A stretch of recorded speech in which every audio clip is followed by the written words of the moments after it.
Hello mes fleurs, j'espère que vous allez bien. Je vous retrouve aujourd'hui pour une nouvelle vidéo avec un concept nouveau puisque je vous propose une battle de produits terminés. Je cherchais un nouveau moyen de vous présenter les produits terminés, les produits finis et j'ai pensé que un avis qui affrontait deux produits pourrait vous intéresser, donc on va commencer tout de suite. Du côté des gels douche, j'ai terminé récemment le Soak Opera de Zoella Beauty qui était un gel douche de 490 ml que j'avais acheté lorsque j'étais en Angleterre et également l'huile phyto-aromatique de douche et de bain de chez 5 Mondes. Donc ce sont tous les deux des produits pour la douche. Celui-ci, je l'ai utilisé beaucoup plus pour mon bain en tant que bain moussant en fait, parce que je n'étais pas fan de l'odeur. C'était une odeur d'agrumes, de fleurs d'oranger, mais plutôt d'orange et à base d'huile essentielle. Alors que là on avait une odeur qui était beaucoup plus douce, beaucoup plus réconfortante. Donc des deux produits, ce serait celui-ci qui sortirait vainqueur. Toujours du côté des gels douche, j'ai terminé d'une part une petite miniature du gel douche tonifiant de chez Sotis qui était, je crois, voilà, au citron et petit grain, c'est ça. Et de l'autre côté, le nectar de rose de chez Melvita qui est un gel douche bio. Alors sans hésitation sur ces deux produits, ce serait le Melvita que je rachèterai parce que j'ai tout aimé dans ce produit, le fait qu'il soit bio, naturel. Son odeur qui était vraiment très agréable, le packaging que je trouve très mignon, donc ce serait celui-ci. On passe maintenant aux cheveux puisque j'ai terminé deux shampoings que voici. Le premier c'est un shampoing violet blonde addict de chez Thierry Lottmann que j'avais eu il y a un bon moment maintenant. Et de l'autre côté nous avons le Rebalancing Shampoo de la marque Davines. Alors des deux produits, ce serait le Davines qui remporterait haut la main le combat puisque j'ai vraiment eu un gros coup de cœur pour ce produit là. Les produits Davines sont des produits qui sont relativement naturels bien que non biologiques. Celui-là est conseillé pour les cheveux à tendance gras et vraiment permet d'assainir le cheveu tout en le lavant, donc j'ai vraiment beaucoup aimé. Il est sans parabènes, il est sans sulfate, donc je le rachèterai probablement. J'ai également terminé des gommages. Commençons avec les gommages pour le corps. Nous avons d'un côté le gommage au sucre relaxant de chez Payot et de l'autre le gommage douceur corps à l'aloe vera bio de chez Yves Rocher. Cette fois-ci je dois dire que je suis un peu mitigée en ce qui concerne le Payot. J'ai beaucoup aimé sa texture et le grain en fait du gommage qui était quand même relativement efficace, on va dire. C'était quand même des gros grains, on sentait vraiment l'exfoliation en profondeur. En revanche, je n'ai pas aimé le film gras qui restait sur la peau après utilisation, quand bien même on utilisait un gel douche derrière, donc c'est pour ça que je suis un peu mitigée. Concernant celui-ci, le principe me plaît d'avoir un gommage bio à l'aloe vera, douceur, etc. En revanche, c'était vraiment des grains qui étaient trop petits dans une texture un peu gel et si l'odeur était agréable, je trouve que le produit n'était pas très efficace. Donc pour ça, je donnerai quand même la palme à celui de chez Payot.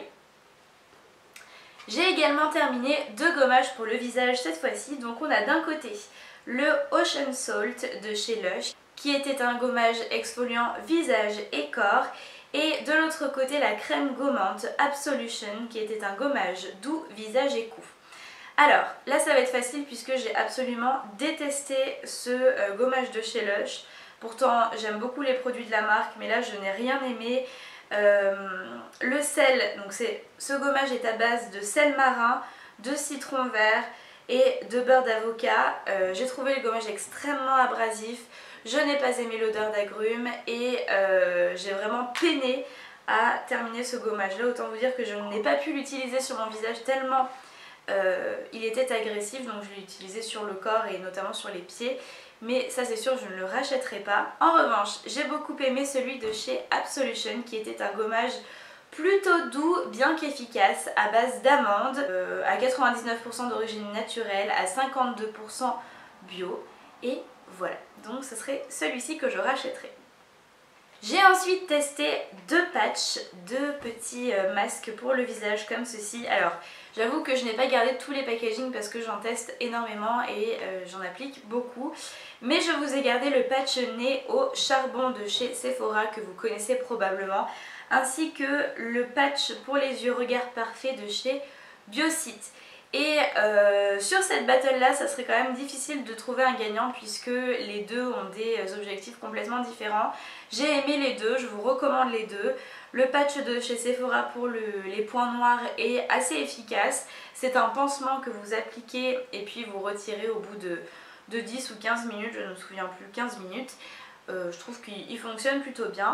Le patch pour les yeux est quant à lui efficace puisqu'il réduit vraiment les poches et les cernes. Bien sûr ça n'est pas magique donc ça fait un effet dégonflé mais peu durable dans le temps, mais ça fait toujours frais et ça fait du bien, donc je vous recommande les deux. Du côté du démaquillant, j'ai terminé la lotion micellaire de chez Aven ainsi que le petit démaquillant pour les yeux de chez MAC. Et cette fois-ci, je choisirai le démaquillant de chez MAC puisque tout d'abord j'ai beaucoup apprécié son format qui était un 30 ml, donc que je pouvais emporter vraiment partout avec moi. Il est très efficace, donc il démaquille en profondeur tout ce que l'on peut mettre sur les yeux, la poudre, le mascara ou encore le liner, donc vraiment je l'ai beaucoup aimé et je pense que je le rachèterai. Dernier produit de soin pour le visage et cette fois-ci ce sera une battle 100% Caudalie et ça va être très difficile de les départager.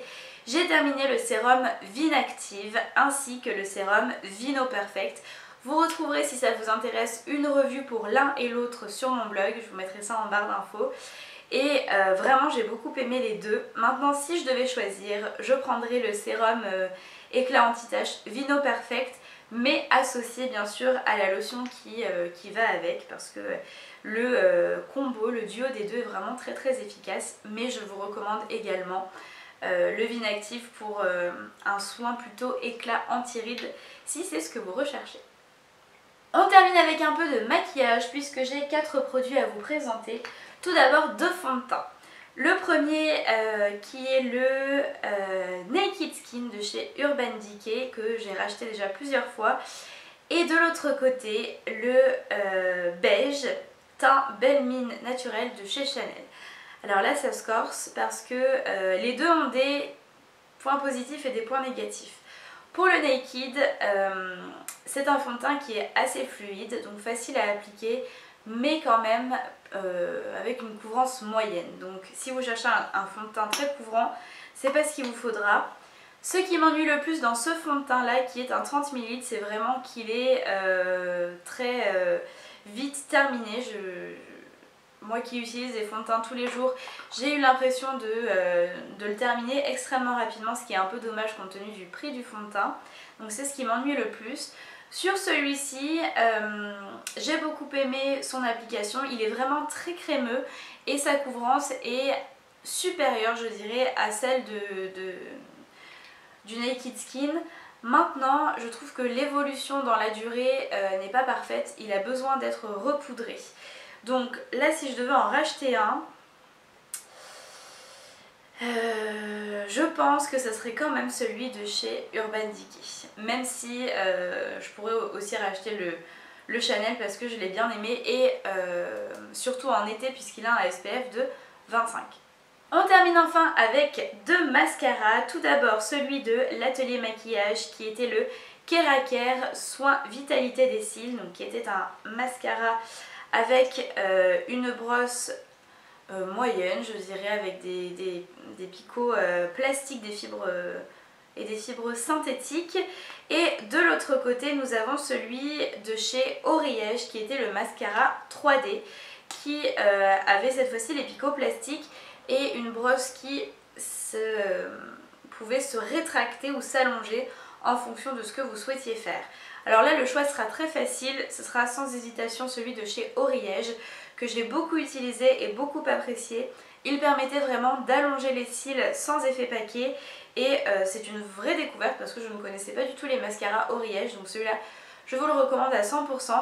En revanche, je n'ai pas du tout aimé celui de chez l'Atelier Maquillage parce que tout simplement il faisait des paquets non seulement sur les cils mais aussi sur, sur ma paupière mobile, donc j'ai pas du tout aimé ça. C'est toujours quand on termine notre maquillage qu'on met le mascara et avec ce genre de produit moi je ruine tout et ça me met très en colère.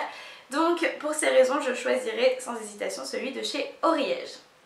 Voilà tout le monde pour cette nouvelle vidéo, j'espère que le concept vous aura plu. Si c'est le cas, n'hésitez pas à mettre un pouce vers le haut et à me le dire dans les commentaires, comme ça je pourrai faire une deuxième vidéo quand j'aurai de nouveaux produits terminés.